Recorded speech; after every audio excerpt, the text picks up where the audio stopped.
ተናስተልን እንደምናላችሁ ክቡራትና ክቡራን የዚህ ቻናል ተከታታዮች እንደምን ቆይታችኋል? ዛሬ ደግሞ በሌላ ቪዲዮ ተመልሰን ተገናኝተናል።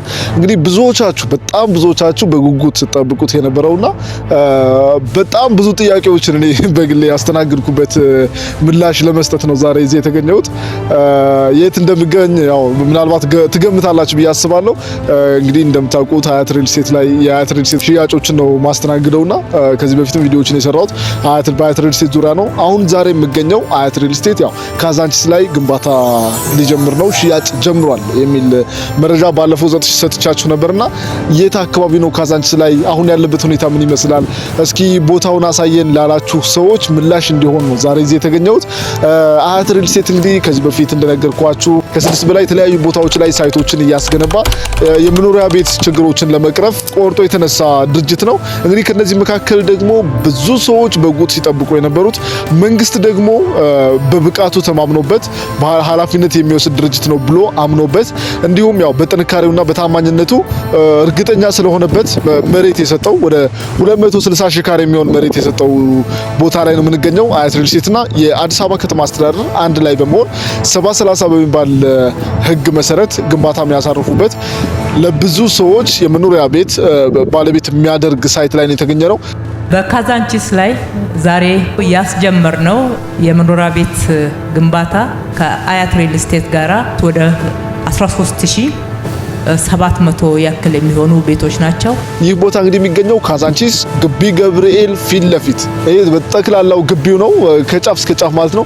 ግቢ ገብርኤል ቤተክርስቲያን የሚገኘው እዚህ ጋር ነው፣ ከሱ ፊት ለፊት ነው። አሁን እንግዲህ ሳይቱ የሚገኘው መሀል ካዛንቺስ ላይ በጀርባ በኩል ከግቢ ገብርኤል ጀርባ ደግሞ 4 ኪሎ ዋና መሃሉ ላይ ማለት ነው። በዚህ በኩል ደግሞ አዋሬ ይገኛል።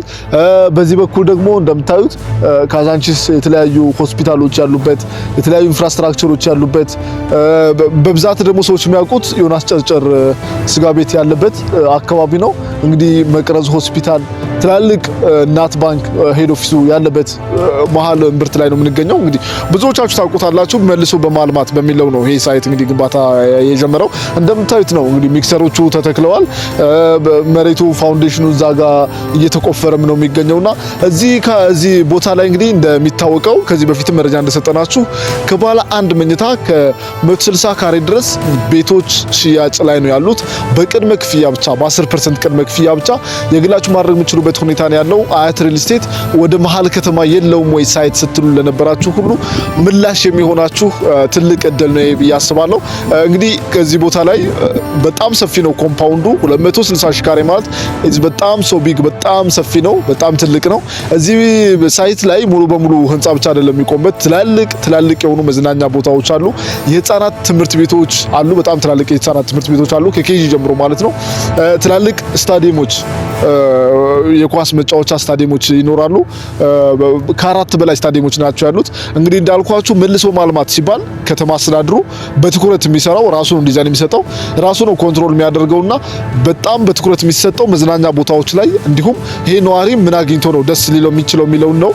ስለዚህ 40/30/30 ወይም 30/30/40 የሚባል የግንባታ ሂደትን ነው የሚከተለው አያት ሪል ስቴት ማለት ነው። ያ ማለት ምንድነው?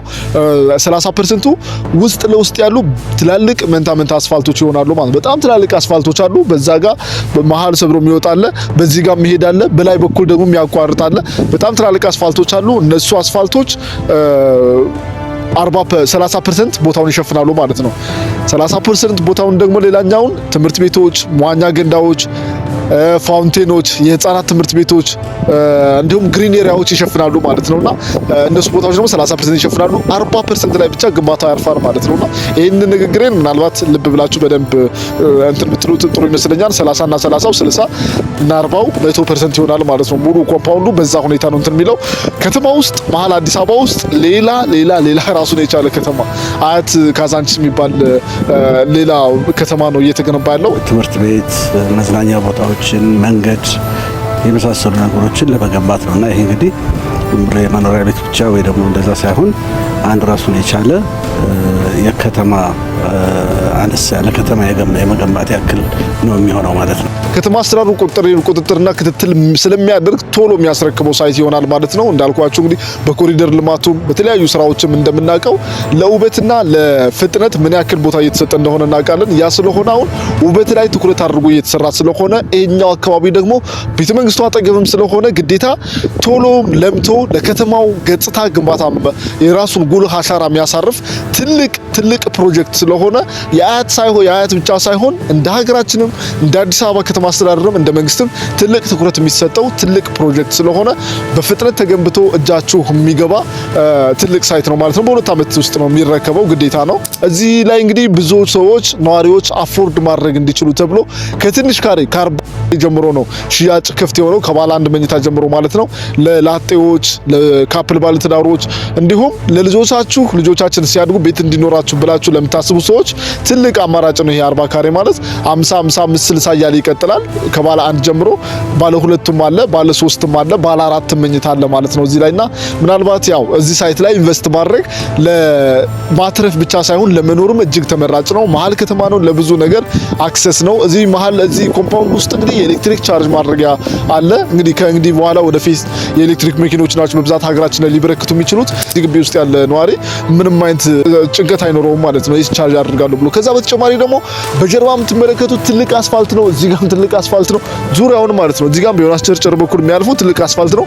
በዛ ጋርም ወደ መገናኛ፣ ወደ ቦሌ፣ ወደ መስቀል አደባባይ፣ ወደ ሜክሲኮ የሚሆን ትልቅ አስፋልት አለ ማለት ነውና መሀል ከተማ ውስጥ ሌላ ከተማ ነው የሚኖረው። እንዳልኳችሁ ደግሞ ውስጥ ላይ የሚገነቡት ትላልቅ ግሪን ኤሪያዎች፣ ትላልቅ መዝናኛ ቦታዎች፣ ፋውንቴኖች እንዲሁም መዋኛ ገንዳዎች ሌላ ተጨማሪ ገጽታ ነው የሚያላብሱት ማለት ነው ለሳይቱ። ስለዚህ እዚህ ሳይት ላይ ቀድማችሁ ወስኑ፣ ቀድማችሁ ተገኙ። ከመሬት ጀምሮ ከትናንሽ ካሬዎች፣ ከትናንሽ ፍሎሮች ከአንደኛ ፎቅ ከሁለተኛ ፎቅ ጀምሮ ቤቶች አሉ። እነሱን ቀድማችሁ መወሰን መግዛት የምትችሉበት ሁኔታ አለ። 10% ቅድመ ክፍያ ማለት ደግሞ እጅግ በጣም ትንሽ ብር ነች። ከሷ ብር ጀምራችሁ ኢንቨስት በማድረግ ያው ነጋችሁን መገንባት ትችላላችሁ። ነጋችሁን ዛሬ እጃችሁ ላይ ማስገባት ትችላላችሁ ማለት ነው። ይህንን ተጨማሪ መረጃ ለማግኘትም በስልክ ቁጥራችን ደውሉልን። በስር በሚሄደው ስልክ ቁጥር ማለት ነው። በዋትስአፕ፣ በኢሞ፣ በቫይበርም ልታገኙ ትችላላችሁ።